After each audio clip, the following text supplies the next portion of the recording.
Depuis 1960, Afrique, 140 putschs, plus de 210 si on compte les tentatives avortées ou les rébellions de caserne. France, 70 interventions militaires. La situation actuelle en Afrique de l'Ouest est le fruit d'une histoire. Celle-ci entre dans son troisième cycle désormais, le temps des décolonisations et des dictatures, 1960 à 1990, le temps des enjeux démocratiques et de leurs échecs, 1990 à 2020, on entre désormais dans le troisième cycle sur le continent avec une rupture majeure avec la France, de nouveaux acteurs internationaux qui entrent en jeu et la fin des processus démocratiques avec une augmentation des prises de pouvoir militaires sur l'actuelle décennie. Cette situation avec ses héritages dans le présent est donc le fruit de 6 décennies de crise. L'Afrique aura connu 140 putschs, 25% ont échoué et depuis 2020 le taux de réussite est croissant, ou prise de pouvoir par les militaires depuis 1960, 41 pays d'Afrique ont connu au moins une tentative de renversement du pouvoir.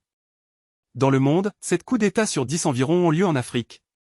Le Soudan détient le record des putschs avec 10 renversements ou tentatives, le dernier en date remontant au 25 octobre 2021, devant le Burundi, 8 coups d'État ou tentatives, depuis son indépendance et le Burkina Faso.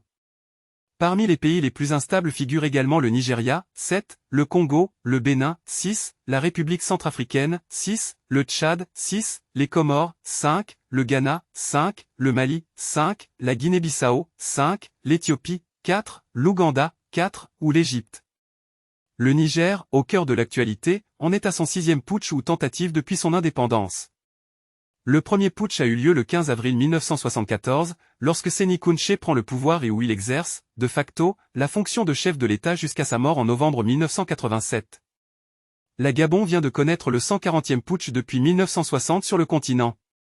Par contre, sur les 3 premières décennies il y avait 25 putschs par décade, 19 dans la décennie 1990, 15 dans les années 2000, 15 dans les années 2010. Donc en baisse, légère, mais notable. Depuis 2020, nous en sommes à 10, ce qui annonce une nouvelle phase d'instabilité.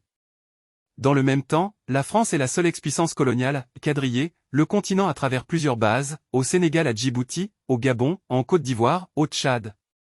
Depuis les indépendances, on compte près de 70 opérations ou interventions militaires sur le continent. Les Russes s'inspirent de ce modèle avec leur présence sur plusieurs pays et leur désir d'une base permanente au Soudan. Tout comme les Chinois déjà présents à Djibouti ou les USA au Niger.